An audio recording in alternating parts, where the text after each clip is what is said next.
So without further ado, I'd like to introduce Dr. Sam Clark, who is going to give an introduction for Tom. Thank you. Thank you.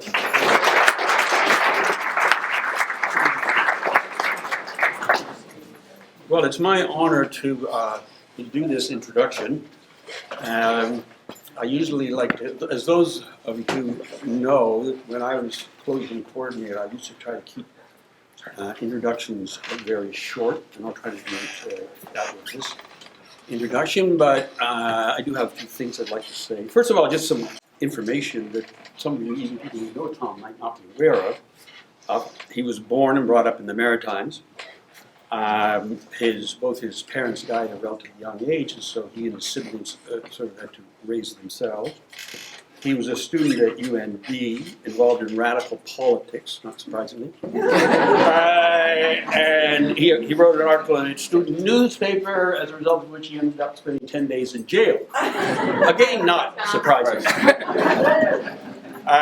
He also, and I never knew this, that he ran a food store for 8 years, a very successful natural food store, in fact, for several years. And then he went on, and then he did an MA in Sociology at University of New Brunswick, and then he went on to do graduate work at Cornell University, and he arrived here in 1988, which was a big shock to me because I think of him being here much longer than that. I think it was actually coming a few years after I did, but it's been quite a presence for what turns out to be less time than I thought it would be. What I'd like to do, other than what I've already done, is to mention a few reasons why I respect Tom enormously and have respected him for a long time. I want to mention all the reasons because then it would no longer be a short introduction. But I will mention a few. And the first one, of course, is his teaching, which has been admirable both in terms of the quality of the teaching and in the pleasure that he takes in it. In conversations with students that I've taught who talk to me about his courses, it's become clear to me that the students who take his courses not only learn the course material that he teaches, and they not only get intellectual stimulation, a lot of it from his courses, but they learn from Tom himself. They learn from Tom as an example, from his character, his moral integrity, and his leading the good life. And by good life, I mean both one of personal enjoyment, but also moral integrity. Which brings me to my second point, which is that I've always seen Tom as the moral conscience of the department. University professors can be very self-serving, and they take various positions on issues. And behind all that, all over these years, there's been Tom taking the principled stand on issues, which I've always find very admirable in him, whether I agree or don't agree. I also have always been impressed with the role that Tom and Tess have played in the Faculty Association, and specifically what they've done in developing the role of teaching, faculty teaching position, what I think will eventually be called teaching professorships. It's been a very long road. It's one that's actually taking place not only in this university, but in universities across the country, and I think it's a very important transition, and I think they're two of the people that have led in this transition. The third thing that I admire about him, and that I've really only come to appreciate a lot lately, and that is his courage. I've never known anyone with cancer who's been so courageous. And I've known a lot of people with cancer. And I know I wouldn't be that courageous myself. As many of you know, when he was undergoing chemotherapy, we were always getting these chilling but cheerful emails in which he would, that's the only way you can describe them, chilling and cheerful, but describing the horrors of the procedures that he went through in a very, very light manner. And as you know, he's now back teaching again and giving a talk to this large audience. And this is not how people with cancer are supposed to behave. Finally, Tom is charming. It's very, very difficult to dislike him. Not that I've tried, but over the years, I'm quite sure, given his passion and his strong beliefs, some of which we've seen recently in the last couple of weeks, I'm sure that there are a lot of people, there have been a significant number of people who would have liked to dislike Tom. It's futile. Can't do it. Tom is well liked by both friends and foe. And now I will ask him to come forward. Thank you very much.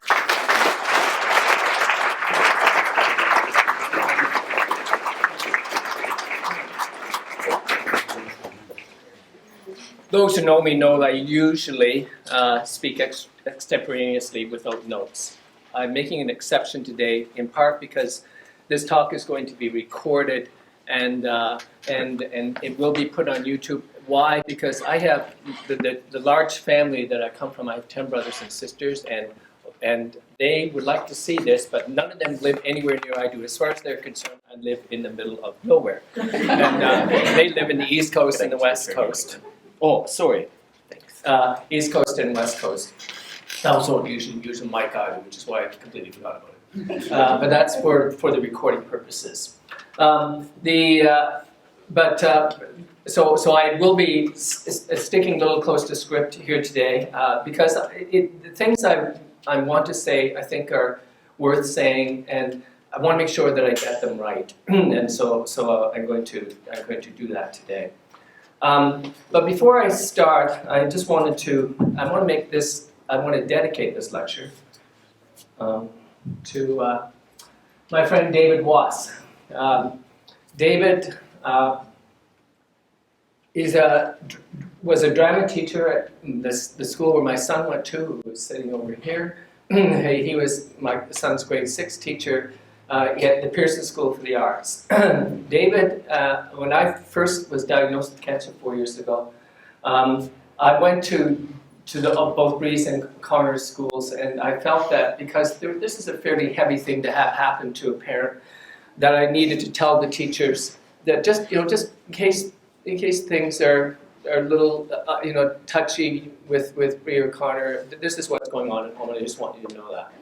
And then David was, as were all the teachers, but David was immensely supportive, and he was a very, very fine person.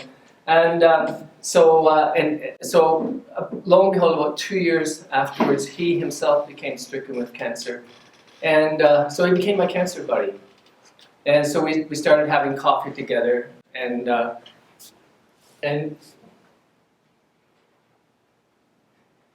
he just recently died. His memorial service is tomorrow, and I'll be attending that. So I just wanted to dedicate this talk to him. I also should say, I am a crier. But I'm kind of committed to not crying this afternoon because I won't get through this if I do. So it's not that I lack emotion, it's that I lack restraint. And so I'm going to try and restrain myself throughout this because I think it's important that I get through it. I also, I'm hoping I can get through this in under an hour, but this may be my big finale, so I think I'm going to take the liberty of saying what I want to say. And I'm not going to get a chance to say it again. So bear with me. I wanted to also thank the people who are involved in organizing this event today. I want to thank Tracy Adams for really being a support for me throughout this whole journey. But in terms of today, for helping explore suitable days and getting this particular facility. I really didn't want to do this talk in Social Science Center because that is not a living building. It's rooms with cinder blocks. I wanted rooms with windows, and I wanted rooms that I could see plants and trees and life. Because that's what we should be doing, and that's the environment I would prefer to do this talk, so I'm very happy to have this room. I want to thank Emily Van Hoot for arranging the reception which is following, Amy Jacobs for producing that wonderful poster, Michael Corey for approaching me to give a talk in the first place, at times more verging on harassment, and Cliff Davidson and James Shelley.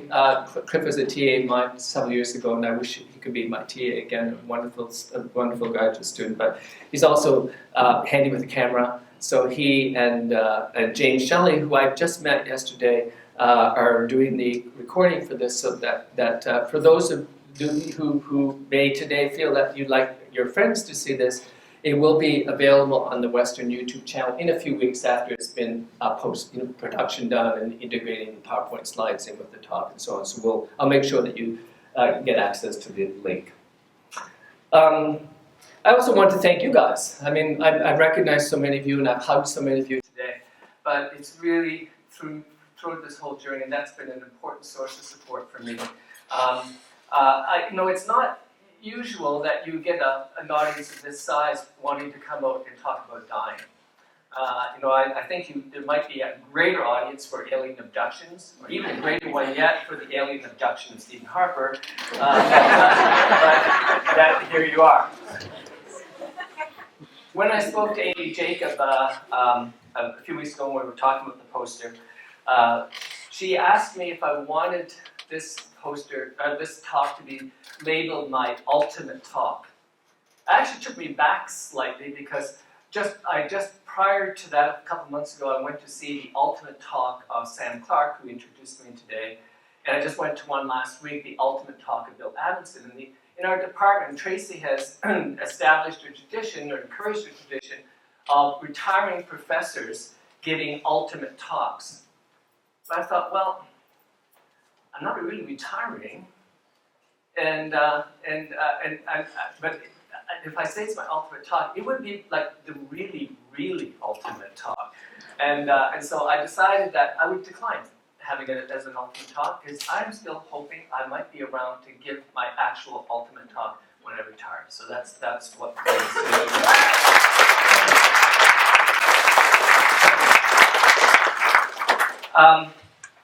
now this may seem risky, but it's not. Because this lecture will in fact de facto be my ultimate lecture if I don't get a chance to deliver another one. It's like the not long ago I renewed my passport, and I was filling out the application, and I had a choice between 5 years and 10 years. This was like just about a year ago I was doing this, and I thought, hell, I'm going for 10 years. And now I feel especially obligated to not only live the first 5 years to get that part, but I paid $40 extra for the extra 5 years, so now I'm really motivated. I also yesterday renewed my subscription to the Grand Theatre, which I've been going to every year pretty much since I've lived in London. And I thought, well, you know what? Why not? Because, what would happen if I didn't and I still lived? Then I would be sitting around on play night with nothing to do. So I decided that I would continue doing that as well. Now, I don't want you to construe this as denial. I think, but rather, I would prefer construing it as hope and optimism, which I think are, as I'll talk to you about later, are essential features. I'm not delusional. I'm fully aware of the tenuousness of my situation, but I just really, I think that kind of living life as if it's going to continue is my operating presumption, and if it doesn't work out that way, well, there's not much I can do about it. Now, because this is an audience of not just sociologists, I have friends, by the way, who come from Toronto, from Whitby, from Oshawa to be here today. I was very shocked and surprised and delighted that they're here this afternoon.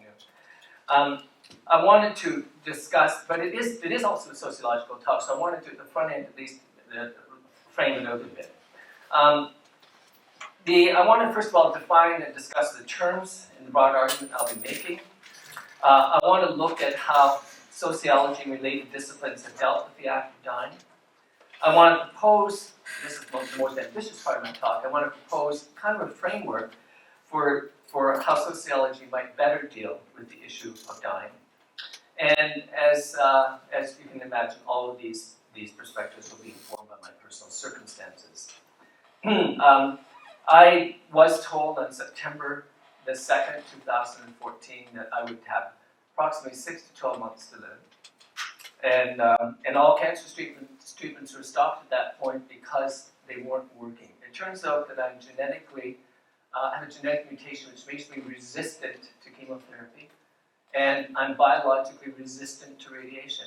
And when those are the main therapies that are available, so all treatment was cut off at that point.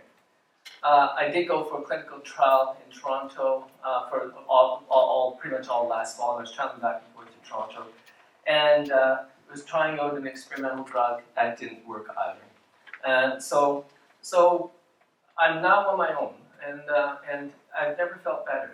I mean, having got, not doing poisons and not being bombarded with radiation turns out to be quite a good thing for me. And so, but as of today, I'm at the 7-month mark of the time that they've given me. But as I said, that's what they have said, is not what I believe. I'm in Dancing with Cancer, and I should point out a little bit about language here. Lots of people talk about cancer in terms of battles and struggles. And I've never felt that it was a battle or a struggle, and I've never felt that I was a warrior. I'm not battling cancer.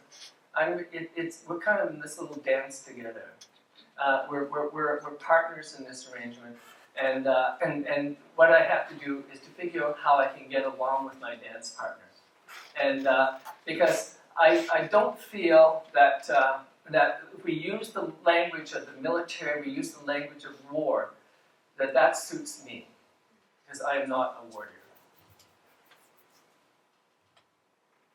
I want to make one final caveat here, which is that and this is an important one, which is that I can only speak with authority from my own experience.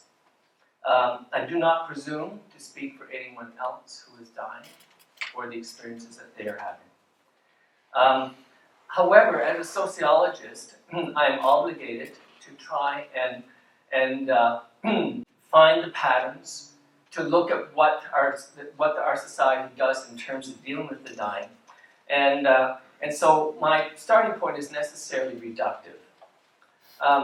However, my overall goal in this talk is to suggest that there is a field waiting to be explored out there, which I call the sociology of dying. So we need to begin by defining our terms. While it's true that and trite to say that dying begins the minute we are born, there is certain logic to that. But honestly, I don't think that you, and certainly prior to my current circumstances, I got up in the morning thinking, geez, I'm dying today. I think that the reality is that we don't do that. That we live our day-to-day lives on the presumption of living, not on the assumption of dying.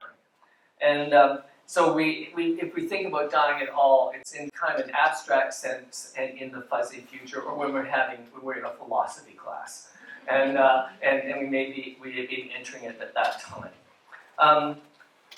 One exception, however, for this is that for people who have been told, as I have been, that you have a set amount of time to live. So anyone who gets a terminal diagnosis will have their thought process changed forever. It will never change. As long as you live, you're going to be thinking about the fact that your time may be coming up sooner than you think. So the other people that are in that category are people who may not have gotten a formal diagnosis of terminal illness, but whose health deterioration had happened so quickly and rapidly that it's obvious to them and to others around them that they are dying. Now there is one group, of course, and there are groups of people who in fact don't actually go through a dying process, and I think it's important to make this point. This is the airplane crash that occurred a few weeks ago in the French Alps, and all of the people on this plane, 100, I think 151 if I remember correctly, they had approximately 8 minutes from the time that the pilot was locked out to the time of their death. In short, these are people who died, right, who never went through a dying process. If you die from a heart attack, a car accident, anything like that, you are if you die suddenly, then you are in fact you actually, for my purposes, are not the people that I'm talking about. I'm talking about in this talk about the people who in fact do go through the dying process. So there is an intermediate position I did want just to acknowledge here, which is that there are individuals who have dementia or Alzheimer's and so on who don't have a cognitive awareness of their own dying, but others around them do. And so that's a kind of a situation which I don't really delve into here because it does create some issues, but I'll get to it when we talk about interactions later on when we get to that point. Now, one of the things that may seem obvious, and sometimes in sociology we do sometimes say things and do studies which say, well, so what? What does that tell us? But this is a point which I think has been not made sufficiently strongly enough.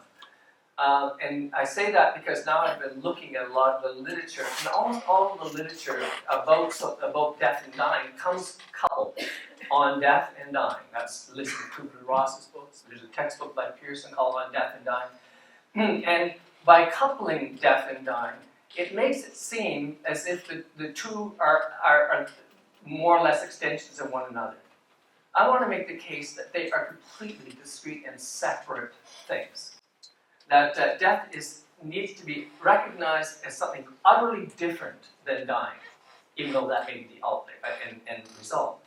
So it's like the Monty Python's parrot. He's not just resting, he's dead. No, he's resting, he's missing the fjords. But this parrot is dead. It is no more. It is deceased. It is an ex-parrot. And that whole thing is funny because of the fact that the parrot is clearly dead.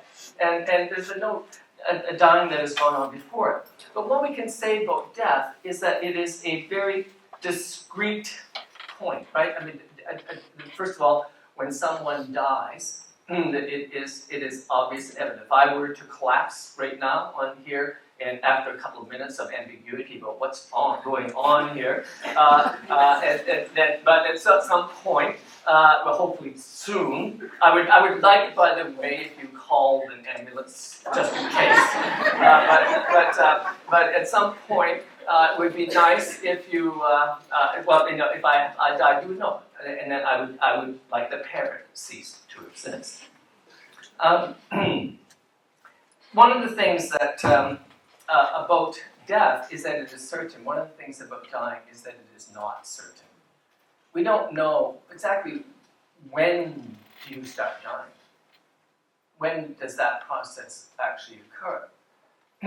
With death, we have all kinds of things that go on with respect to rituals and institutional arrangements, funeral services, and so on. It's a very discrete event, and it's very easy to determine, when it begins and when it ends, and so on, in terms of when we move on, right? I mean, not that we still don't have grief and so on, but we just move on from there.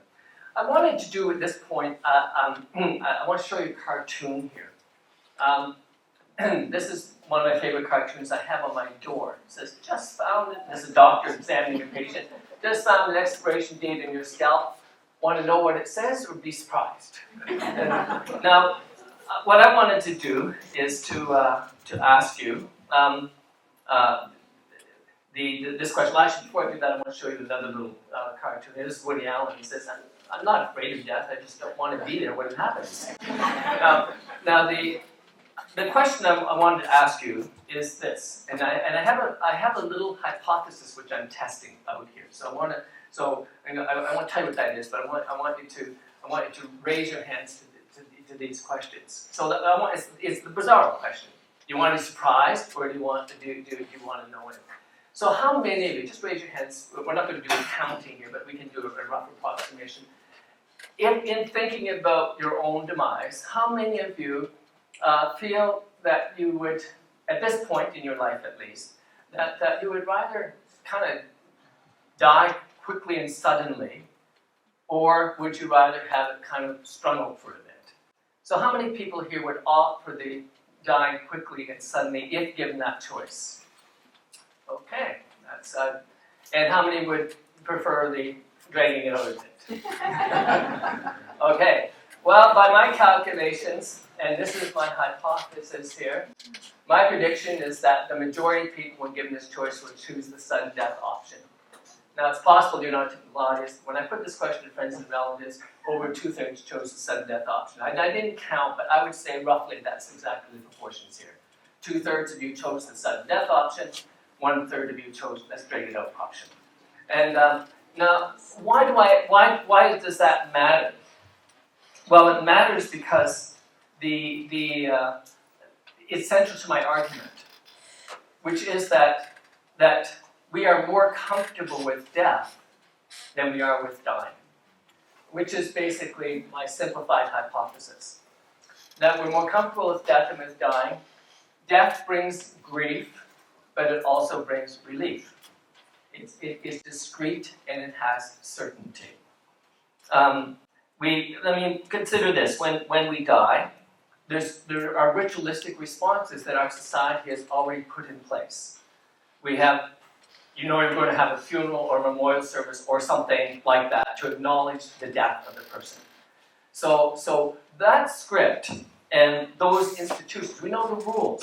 We're familiar with the scripts. There are institutional supports that come into play. I mean, funeral homes don't just bury you. They give you all kinds of other services and counseling or advice in terms of what to deal with. I mean, we may be at a loss because of our grief, but we also can tap into churches or synagogues or mosques for guiding hand to help us get through the pain and the grief of that moment. Even social media today plays a significant role in that as well. But it is a discrete moment. When someone dies, there's a series of events which take place in culturally specific ways and within prescribed timelines. And it doesn't go on forever. I mean, it's pretty, a week or 2 weeks, whatever the traditions may be within a given culture. And then we gradually move on with the rest of our lives. And not that we forget the person or anything like that. I'm not suggesting that. It's just that we by necessity, need to move on.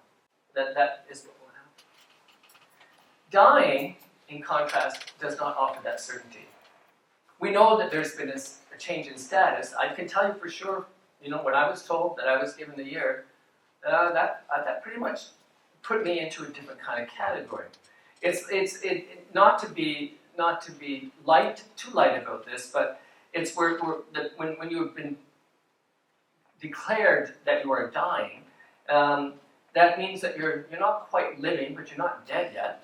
So it's kind of the netherworld between the living and the dead, and just as we are uncomfortable with the living dead, i.e. zombies, we're also uncomfortable with the dying. More uncomfortable than we are with the death, which is the point I'm really trying to make here. We feel awkward. We feel awkward because there's no set of rituals, there's no rules, there's no prescribed scripts, we don't know what to do, what to say. I don't know. It becomes, I fortunately, and I'll explain why for me, this hasn't been as much of a problem, but I know there's a problem for other people. I mean, they need people on to say something. There's a particular person, unlike me at this point, who is looking quite well considering my circumstances. If someone is not looking quite so well, you might just walk down the next aisle in the supermarket and try to avoid that interaction or that encounter. Which, of course, if the person who has spied you doing that, that's going to be a source of hurt. And so I know that one of the most common things that has been said to me, and again, by well-meaning people and friends, no one's out to hurt anyone, but it says, in discussions with me, none of us know when we're going to die. Which, of course, is absolutely true. But there's a huge difference between being given a relatively clear deadline, as it were, and not. Right? The dying, and trust me on this, the dying think about dying every day. You can't help it. It's not that I dwell on it or that I want to do it, but every day there will be moments of things that, geez, like I might not be here, next year, and that's just a reality that you face. And whereas the person who hasn't had that timeline given to them, I'm sure does not think that, well, geez, I could die tomorrow. I mean, you could, but chances are you're not likely to, and you're not going to live today in fear of tomorrow, right? Which is different. And at some point in my journey, I will be more fearful of tomorrow probably because things will have advanced further than they have. Now, since many of you are teachers and professors, and many of you are students as well, I came across this little over the little slide of someone who was filling out student evaluations of professors. And in the process of doing that, somehow or other the issue of death came up for them, and this is how they do it. In the space below, please write any overall comments about this course. Well, I have 1 hour to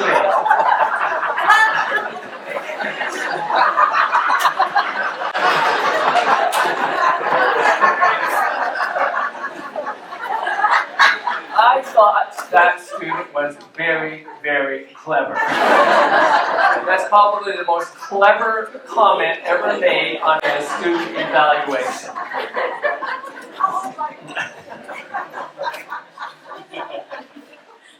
Now, I actually sort of believe that the pop cultural obsession with zombies is a reflection of our discomfort of dying and other kinds of things that are like that. There's, just in the last year, I haven't had a TV in my house since I was 17.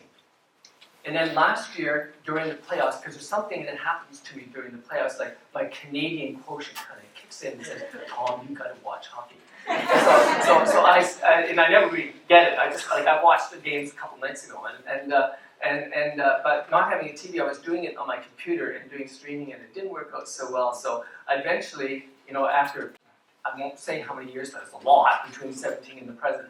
I got a TV, and then when I did it, I went from one extreme to the other, not having it to one of these great big buggers, it's and where you can see the snot of the nose when they're looking up. But in any case, as a consequence, however, there have been other shows on, and I haven't actually watched too many of them, but I've seen the commercials for them. Like there's some show about resurrection, there's some show about dying, coming back, lots of the shows like that. So there's kind of the zombie horror side, which is one side, and then there's the other pop cultural obsession is with books and movies that deal with afterlife, provide reassurances and comforts that try to smooth over the rough edges of death. This is the kind of the context in which we're living and in which dying takes place. Now, I wanted to move on here to the sociology part. Is there a sociology of dying? And so I did some, I will not claim to have done vast research on this because, quite frankly, I'm running out of time here. And but I wanted to get to the heart of it. And so there was an article in 2006 which helped me along, which did kind of that work for me, and it reviewed everything that there was about this. It's by Clifton Bryant. It's called The Sociology of Death and Dying. And he, in this article, confirms that neither sociology nor psychology has dealt systematically with the topic of death and dying from their respective disciplinary perspectives. Now, he argues further that thanatology, which has kind of emerged in the period of Kubler-Ross and so on, which we'll get to in a bit. The thanatology is kind of an interdisciplinary perspective, which meets some of these goals, but a lot of the stuff that calls itself the sociology of dying is dealing with things like looking at institutional structures, like Jessica Mitford's study of funeral homes, for example, or looking at bereavement, or looking at family patterns in terms of of loss and so on. But none of them really deal with the topic that I'm proposing, which is the topic of dying, as a separate phenomenon in and of itself. Pearson, the textbook maker, actually has a book called The Sociology of Death and Dying. Look through it, but it's the same thing. First of all, they conflate death and dying, which is the problem that I'm arguing is a central terminological problem. You can't do that. And secondly, it's about all of those other things. They're like institutional frameworks and so on. So it's not really about the process that I'm describing.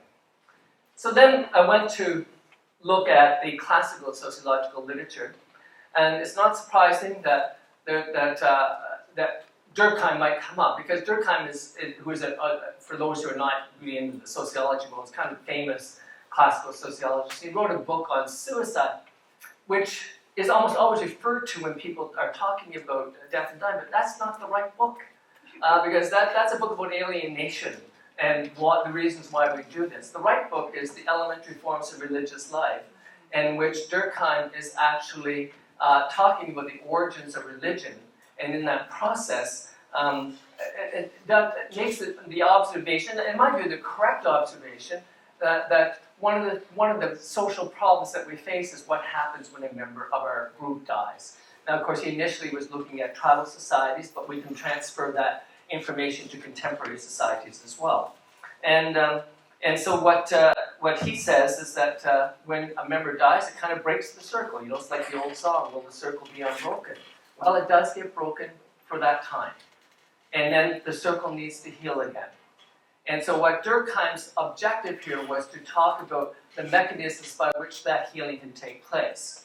And the mechanisms involve rituals and performance. So things today, what I talked about earlier, funerals and all those kinds of things, those are the rituals which heal that broken circle. So it's not an unuseful lesson for us, except that it doesn't deal with dying. Durkheim never talked about the person prior to death. He just talked about what happens when they're there on the forest floor, having eaten one bison burger too many, and dropped dead with a heart attack, and now they're no longer living. And so it goes into that. So we need to understand that. So Durkheim, in short, is not helpful to us.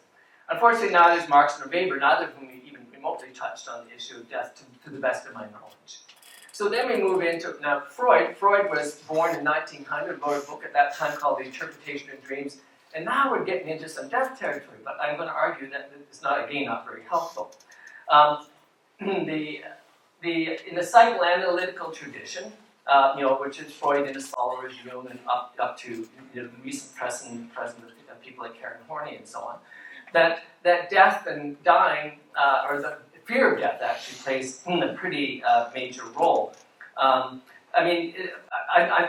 For purposes of time, I'm purposely simplifying, probably overly greatly, but what Freud argues, and the psychoanalytical tradition more broadly, is that we're propelled by the forces of eros, or the forces of life, and sex, which is what Freud really meant, but constrained at the same time by the forces of thanatos, which is the Greek word for death. So we've got this difficult side-by-side kind of thing. We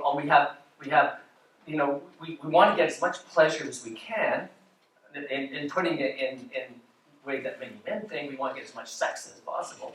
But at the same time, we also recognize that you got to eat, put food on the table, roof over your head, and so on, which means you got to get a job. And you have to work, which takes away some of that pleasure. So it's that constant tension between these two forces, which is kind of the central feature of the psychoanalytical tradition. So this raises the issue of the fear of death, and I have this is Jerry Seinfeld had something to say on this. He says, according to most studies, people's number one fear is public speaking. Number two is death. Death is number two. Does that sound right? This means that to the average person, if you go to a funeral, you're better off in the casket than doing the eulogy. Now, the fear of death, the psychoanalysts argue, is a motivator. And so what they're saying is because we are, as best as we can determine, the only species that are actually fully aware of our own imminent death, that we want to get things done before we die, and that we want to do these things. So we do whatever we can in the time that we're given. We want to create a legacy. So architects build great structures, artists paint glorious paintings, musicians create great and lasting music.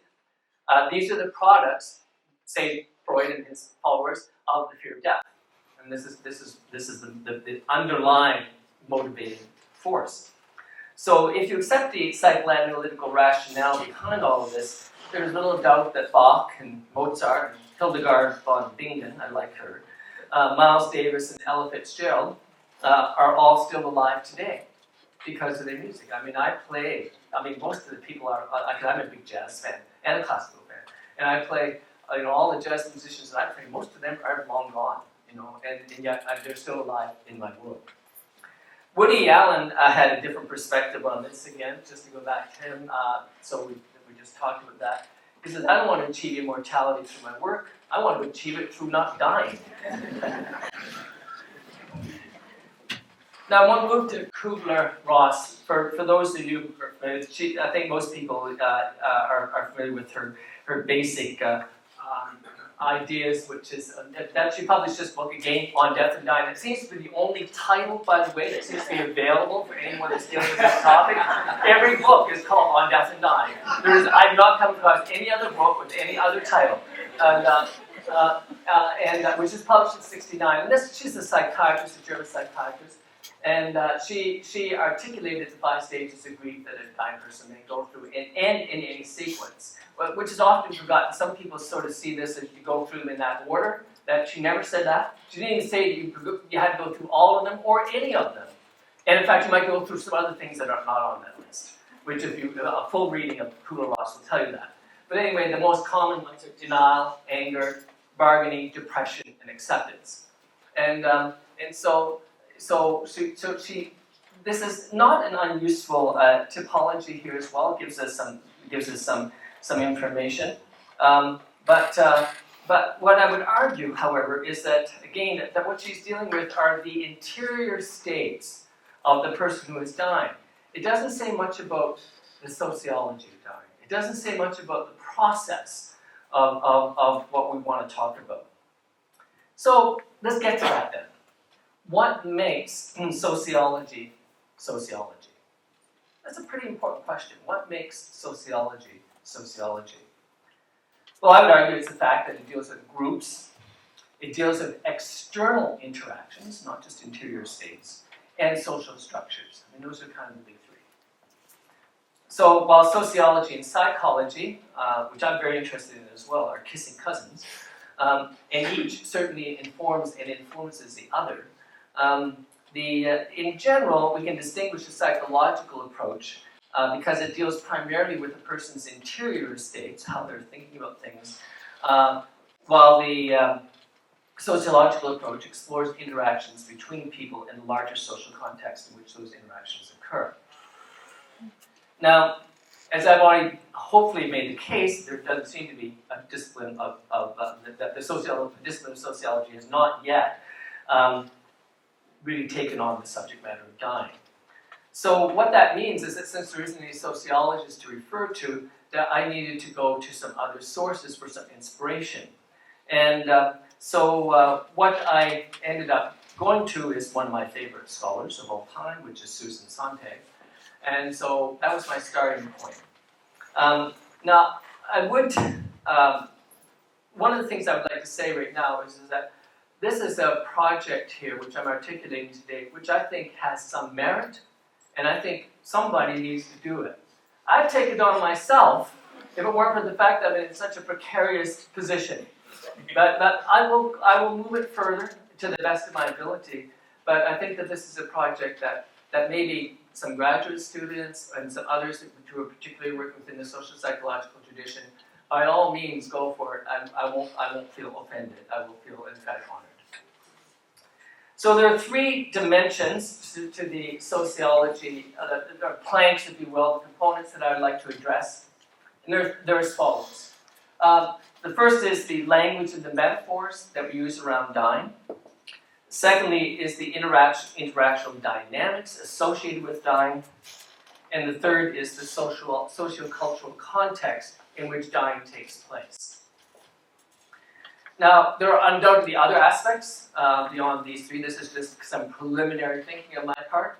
But there are some other aspects that ought to be considered. But if we start with these three, at least we'll get a start on this project.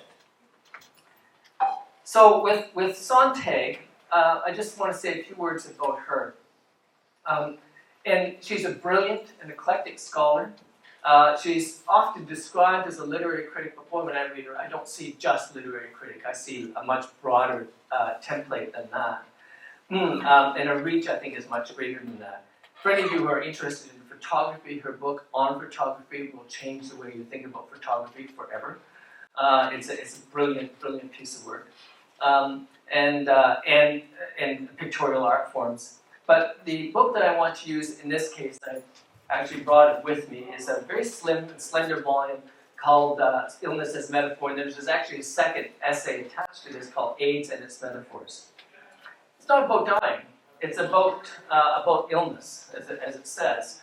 But I wanted to tell you a little backstory here, because the essay was written and published in 1978, and was after Sontag was given the same information as I was given after her own battle with her cancer, her own struggle, dance with cancer.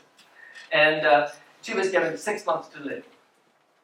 And she said, oh boy, what am I going to do with that? Maybe I'll write a book.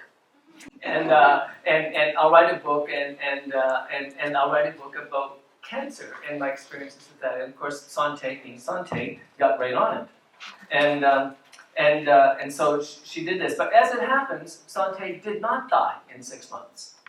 She didn't even die in 6 years.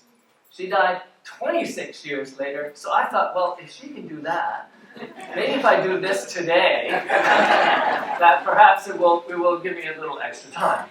That's really what I'm bargaining for here. So it's worth a try.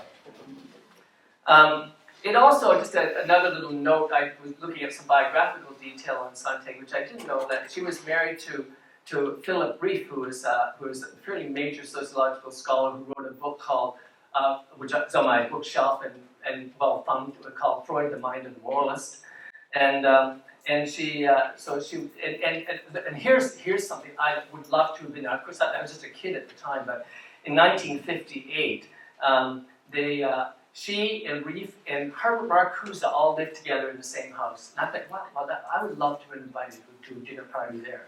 That would have been pretty cool. So, and that was when when Marcuse was writing the book Eros and Civilization, which I know is not the most commonly referred to book, but is, in my view, his greatest. Now, I want to go back to Sontag here, and it's a painting of her. It is this whole notion of metaphor. And one of the things that she talks about is in this book, Illness as Metaphor, is the language which we use around various diseases. So I want to spend a couple of minutes sort of just talking a bit about that. Actually, I sort of got ahead of myself here, so I want to go back to this. Illness and Metaphor is not really a book about dying. It's about the way we speak of illness. And what she does in this book is she focuses on the comparison between the residents of the 19th century who were dealing with tuberculosis or TB, and those of the 20th century who are dealing with cancer. And what she argues broadly is that the way in which we talk about TB is utterly different than the way we talk about cancer. TB took out a significant number of artists. In this way, it was much like AIDS in taking out many members of the artistic community in the 1980s and 90s. But among the people who died from TB, and there's literally hundreds I could name, but Chopin, Keats, Kafka, all the Bronte sisters, all among many others. And there was a huge just wipeout of that world. Now, it wasn't just them, there was also factory workers and ordinary members of the population. But it was a time where said Sontag, that where being pale and sickly was preferred over being healthy and robust. There was a kind of a view that what was called the Chopin look was a desirable look, which is pale and sickly. And Chopin actually hung out for a period of time with a Princess Robitha or something, who was also dying of tuberculosis, and they were both pale and sickly. And they trotted around town, and everyone said, "Wow, look at them, the power couple, both pale and sickly." And it's odd that it had that, but it's partly because tuberculosis was associated with creativity, sensitivity, and all these sorts of things. Whereas it was tuberculosis. She said, this is a quote from Sontag, provided a metaphoric equivalent for delicacy, sensitivity, sadness, and powerlessness. While whatever seemed ruthless, implacable, and predatory could be analogized to cancer. Cancer was the barbarian within. So cancer, and this I'll move to my next slide, is one of the most dreaded words in the world. When you hear that you've got cancer, you're going to have a bad few days. Trust me. And in the United States, heart and stroke deaths significantly outpace cancer deaths. The data are there. But if someone says they have heart disease, it does not involve, even though your chances of dying are much greater, it does not involve the same angst as having cancer. I mean, not that it's great, but it doesn't involve the same thing. I mean, you're told you have heart disease, oh, okay, that's a bummer. You're told you have cancer, it's a death sentence. I mean, that's what you think. It isn't bad, but that's what people think. By the way, in Canada, cancer is more common. And it's now risen to first place over second place, which is something that probably should be explored by somebody else. So anyway, that's the first thing. So what I'm trying to argue here is that what Sontag gives us in my little attempt to create a sociology of dying is the importance of looking at language and around the topic. If we don't look at the language carefully, the metaphors that we use, the way we speak of it, then we're going to be replicating what we've been doing all along, which is not knowing what to do. In other words, what I'm arguing is that the kind of sureness that we have with death around the scripts, what to say, what to do, we need to have around dying. And we need to create some language which makes it easier to talk and deal with it without it being so awkward. So the second plank of my proposed sociology of dying is that we articulate the interactional dynamics of dying. Now, what I mean by that is that sociology is concerned with social interaction. But I want to make a very, what I think is an important point here. Dying is not just about the person who is dying. Dying is about the person who is dying and everyone they are connected to. So when I call my sister up or she talks to me on the phone, it's not just the fact that I'm dying. It's the fact that a little bit of her is going through that same issue, right? Because it will be a loss for her or any of my sisters or my brothers, and any of my friends and my family. So that all we who are connected to each other are when someone is dying there, that it's all those interactions that need to be paid attention to, not just the person who is dying. So we're dealing, obviously immediate family and close friends that are in the circle that are the closest to the dying person are going to have the most to deal with here. But friends, neighbors, colleagues, people you're connected to through sports teams, church clubs, churches, schools, and so on. And it's not that all of the interaction is dyadic with the dying person kind of being at the center. I think that's very almost narcissistic. So dying, I'm arguing, is not an individual process. It is a community process. We die together. We die together. The community will experience feelings and reach out to each other for support and comfort. They will talk to each other about the person who is dying. That's part of that process. We as sociologists need to capture those dynamics. We need to capture that stuff.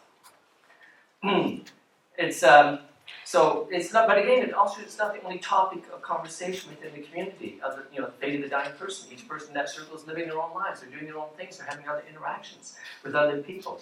And that's a necessary part of the process as well. Now, clearly there's a lot to learn about interactional dynamics around dying.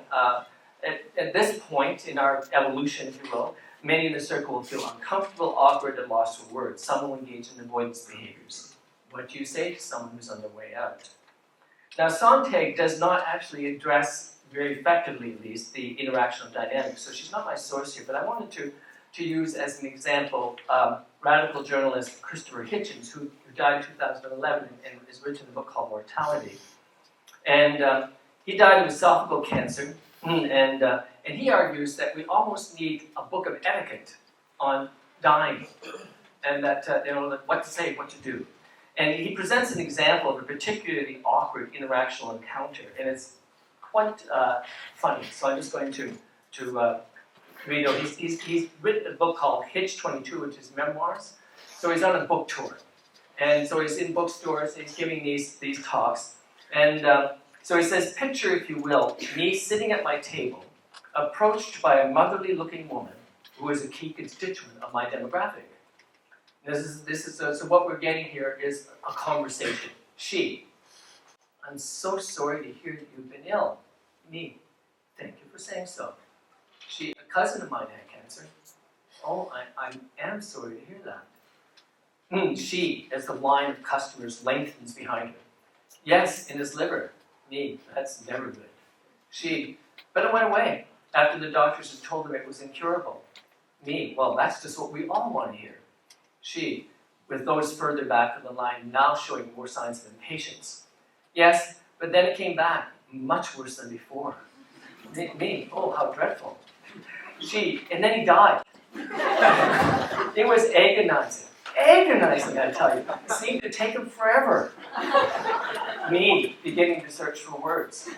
She, of course, he was a lifelong homosexual. Me, not quite finding the words and not wishing to sound stupid by echoing, of course. She, and his whole immediate family disowned him. He died virtually alone. Me, well, I hardly know what to. She, anyway, I just wanted you to know that I understand exactly what you're going through. So this is so that's this. I just wanted to say a couple of things about my own interactional perspectives on this. And then basically 3 points I want to make. The first one is that right from the beginning, I decided and made a conscious decision to be open with everybody. When I was diagnosed, I mean, after I got, I'm not saying the day of, but when I processed it myself, I decided I needed to tell my chair, and then I decided I needed to tell my departmental members. Why? Because I did not want to be meeting them in the hallway, because they'll find out anyway. I did not want to meet them in the hallway, and then with them sort of guessing, does he know that I know? And it becomes an awkward conversation at that point. And what I discovered, and this is maybe in the realm of advice rather than sociology, but what I discovered is that when you are open, people will invariably be supportive of you because they know and they can be supportive of you. If you keep it a secret and you keep it quiet, you're not doing yourself and you're not doing your friends any favor. So that's an international problem.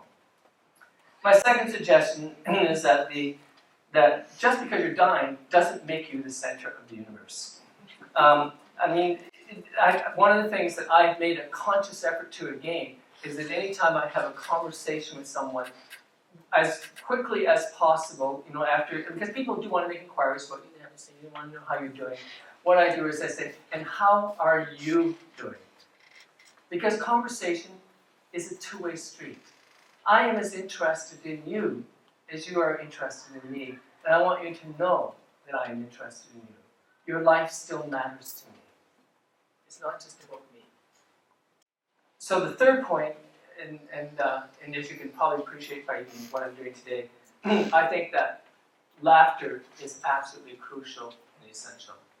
I think there's no better tool for getting through this than laughing your way through it. I mean, not to be hysterically giddy, But just being, allow yourself some fun. Allow yourself to poke fun even at your own frailties. To be able to do these kinds of things. If we can lighten the moment will be enlightened.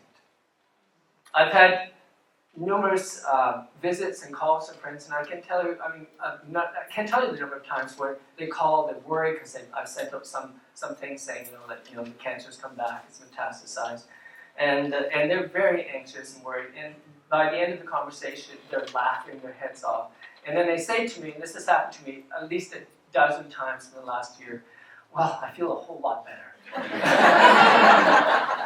and I'm glad they do. Because we spend a lot of our time in laughing together. And I think that is so important and is so healing. I know it's a cliche to say laughter is the best medicine, but it really is an incredibly powerful drug. The third plank is the social-cultural context. And this is that one has to take into account the historical moment, things such as family patterns, the conditions of workers, the influences of religious authorities, the state of medicine, the prevailing beliefs and superstitions, the ideas of the literary, artistic world, and so on. And this is back to Sontag again. She does this beautifully in her book. She looks at the context of tuberculosis in the 19th century. She looks at the context of cancer in the 20th century, relates it to capitalism, related to the other larger historical forces. And of course, that's what we do as sociologists. We look at social structure. We look at social cultural context. And so she argues that we need to be doing that as part of what we're doing as well. If we look at current North American culture, we can't really seriously entertain a discussion about dying without looking at the current of our culture, which the denial of death expresses itself in so many distorted forms. I mentioned a couple of these in the poster, but basically you can't walk into a department store these days without being assaulted by a bevy of cosmeticians who promise us a more youthful appearance. Now, they don't do that to me, but I just youthful all on my own. But we shop until we drop. And why do we do that? Why do we buy so many things? Well, the argument that is made around this is that the items that we shop become in some sense extensions of ourselves, so even when we die, they live on. Right? So I have a fantastic record collection, which is mostly a music collection, albums and CDs. And when I go, I don't know what's going to happen to them because I won't be around to see what happens to them, but at least it will be an expression of me over all those years. And so in some sense, I've fallen victim to this as well. So that kind of wraps the part up in terms of the sociology. So I just got a little bit more to do, but I just want to say a few words. But I wanted to talk about the issue of assisted dying just for a second. For those of you who may remember, Sue Rodriguez died of ALS in quite a number of years ago now. The quotation at the top was with the time that she did this struck me as being so central. Whose life is this anyway? She could barely utter the words because of her condition, but I could still remember it so clearly. And there is, as you know, a current debate going on about assisted dying, and you may have different perspectives on this. The public, by and large, looking at polls, seems to be actually more in favor of this than the politicians, and who are afraid to take action. But I just want to say, from a personal point of view, that I would probably go down the palliative care route because there is good palliative care available in London. I do not want to go down the route of total indignity, and I do not want to go down the route of unbearable pain. And if my life at that point it reaches that particular intersection, I want to get off, and I'm comfortable with that. I'm comfortable with that. And I want to get off because I don't think, if my dog were in that condition, I would take him to her to the vet. And that's what we do. We put them down. I don't want to take them to the vet necessarily. but I think I'd like to actually have a doctor sort of painlessly, to inject some kind of drug into me that will take me away and my tenure on this earth. And I'm okay with that, because life is about the quality that you have. Right now, my quality is really good. In fact, I felt better in the last 4 or 5 months since I stopped cancer treatment, even though there's a bit of frightening element about that. But since I stopped, I felt really better than I had in years, in 4 years. And it's almost like getting my life back again. And so when I'm like I am now, I'm not going to be jumping off any bridges or doing anything like that. I do not like the language assisted suicide. It isn't suicide. If you're dying anyway, suicide's a little hard to take. I mean, it's not that you're just advancing your death. You're not. Suicide has so many other negative connotations around it that I think the correct language is assisted dying. This is my body. It's my life, and I like to have the options of ending that life when the pain and the indignity is no longer bearable. So I want to conclude with just a few more words, which is, I want to say a few words about the art of dying, which is actually the title of the lecture. So this is not about sociology anymore, these are the personal reflections. There's no doubt that each person will find a pathway to what's best for them when confronted with the reality of terminal death. I don't presume that the strategies I'm about to lay out will be your strategies or your choices. But I'm going to share them in any case so you can at least have them out there to think about them. The first thing is, of course, if you're told that you're going to die in a year or 6 months or whenever, that means you don't have much time. And of course, you hope that you won't die in that time, but it doesn't give you much time.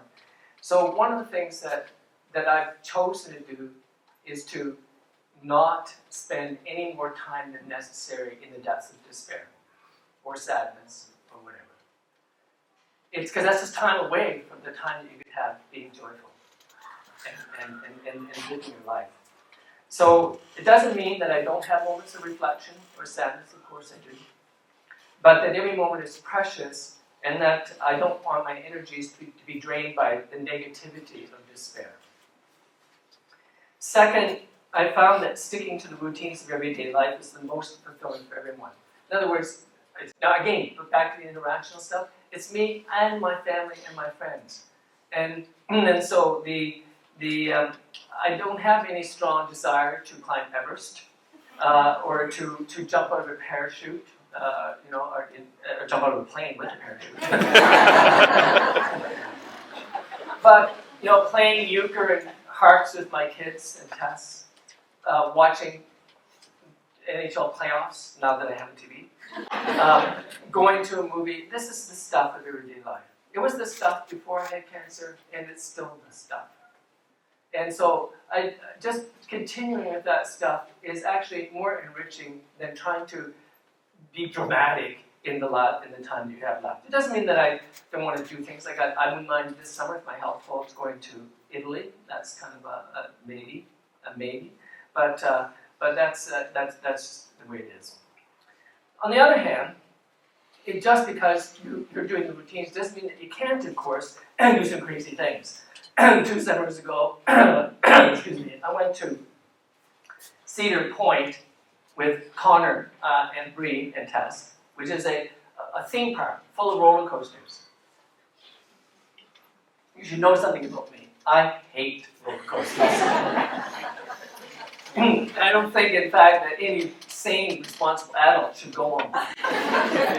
However, Connor, in particular, and Bree, to a certain extent, too, conspired to get me to go on not 1, but 6 of the most insane roller coasters that you could ever imagine. And I did that for 2 reasons. One, because I love my kids and I wanted to do something that would really mean something to them. And second, I just would do chemotherapy. My God, I could go on a roller coaster.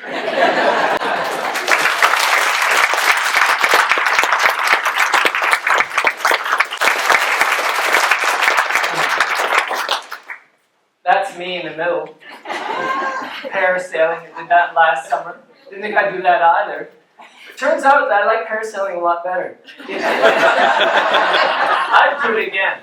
Parasailing is like really gentle, not like a roller coaster. And so a lot of fun. So the third point I want to make, or fourth I guess now, is to strive to find the sweet spot between delusion and hope. If you've been told that you're going to die in the near future, and let me just say this, some of you will be. Not immediately, but at some point in your life you will be. If you've been told that you're going to die in the near future, it's important, in fact, to acknowledge that reality. You can't just pretend it doesn't exist. You can't pretend that I'm sorry, I don't hear you, I've got beans in my ears. You can't do that. You need to acknowledge it, you need to own up to it, it's happening. At the same time, this is the other side of the coin here, is that you absolutely must find hope. Now, hope is a diminishing circle.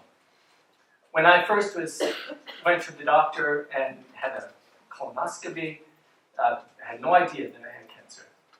And when I got the results of that, I was hoping that he would just say, fine, you're clear. He didn't. So now that I had cancer, I hope it doesn't. I hope I can, they could just get it out with surgery. I don't have to do chemotherapy. It didn't work out that way. I hope now that I have it, that it won't metastasize. It did. So the hope is now getting into smaller and smaller circles. But in the end, you still find ways of hoping. I haven't cut off all treatment, but I'm still hopeful. I'm hoping that I'm taking what I kiddingly call a concoction of chicken beets, toadworts, and lizard tails. Always pointed out, a friend of mine said, well, you're missing a key ingredient, which is the eye of the newt. And that may do some good, but it's a series of herbal remedies. I'm taking them and hoping for the best, because that's another little hinge that I can go on. And at some point, there will come a day, and what the most that I can hope for is that tomorrow will be as good as today.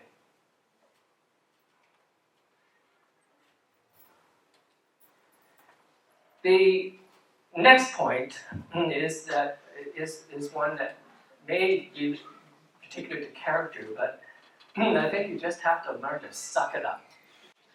You've been dealt a bad hand, and you've got to play the cards that's been dealt you, as they say.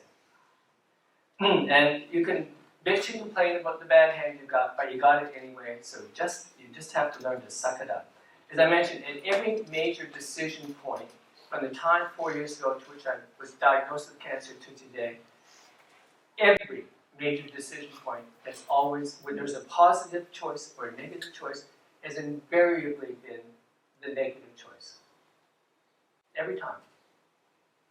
It could get you down. It could get you down, but I have tried very hard by saying, well, what next? What can I do now? And so that's where the toadsworts come in. And you find something to hang on to that gives you some kind of hope again. By asking the question, now what you were really doing, it's not that being a suck it up makes you some kind of macho hero, but what it does is it empowers you. It empowers you. And I feel that even though all these steps here in this journey have been not in my favor, I'm still in charge. I'm still in charge. I'm not going to let the cancer be in charge. I'm still in charge. There are still things that I can do, and by golly, I'm going to do them. The fifth point is that, and this is critical to the recognition I was talking about earlier, that everyone is involved in the cancer, the dying journey with you, is that to know or believe that those who you love will be okay after you left this world.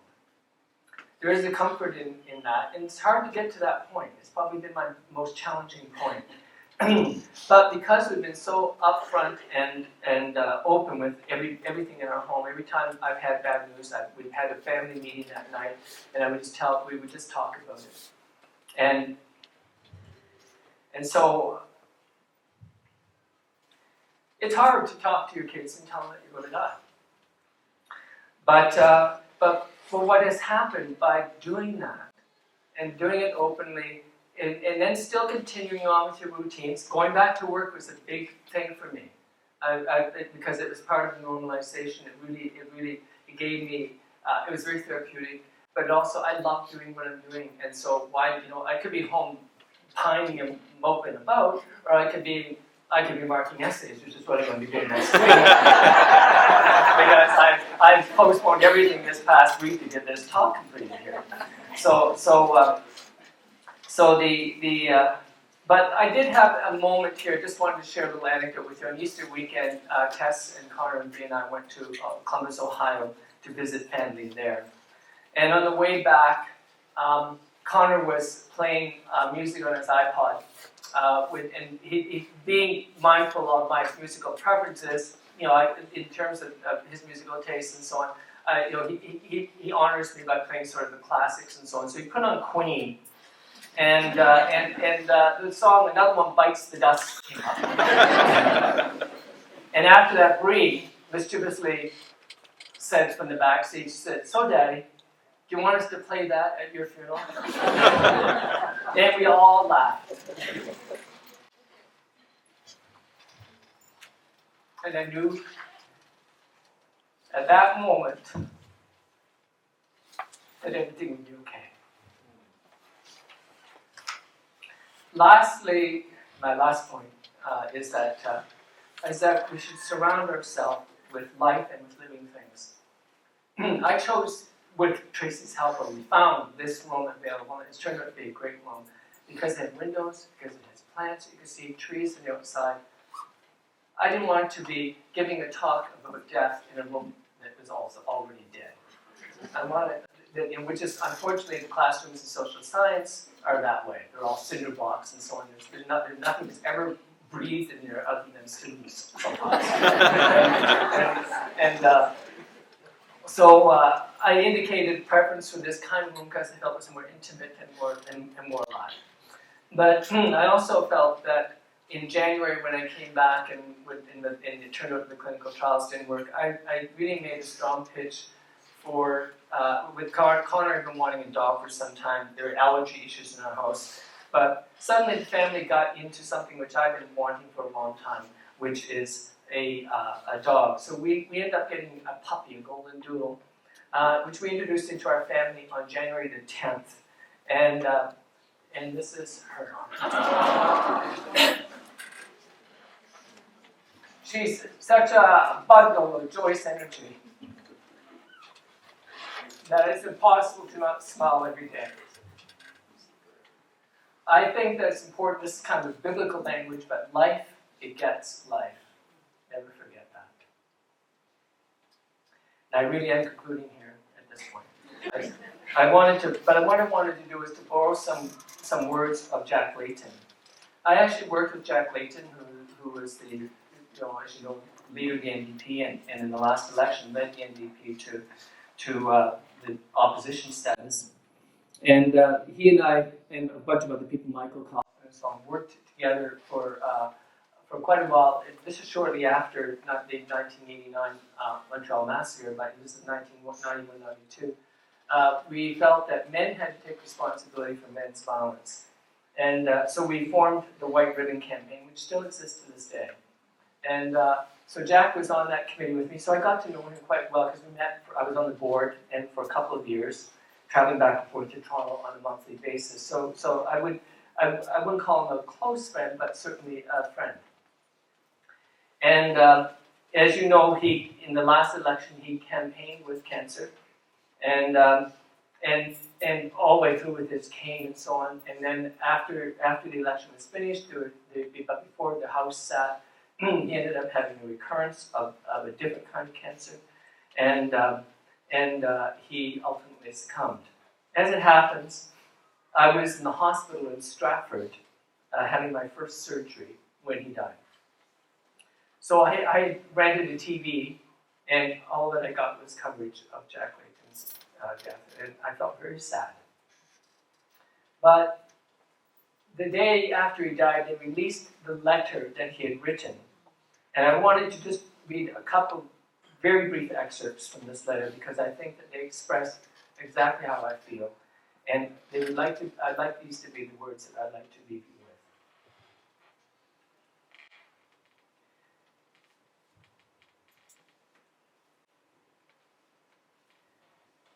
Canada is a great country. One of the hopes of the world. But we could be a better one. A country of greater equality, justice, and opportunity. We can build a prosperous economy and a society that shares its benefits more fairly. We can look after our seniors. We can offer better futures for our children. We can do our part to save the world environment. We can restore our good name in the world. Don't let them tell you it can't be done. My friends, love is better than anger. Hope is better than fear. Optimism is better than despair. So let us be loving, hopeful, and optimistic, and we'll change the world. Thank you very much.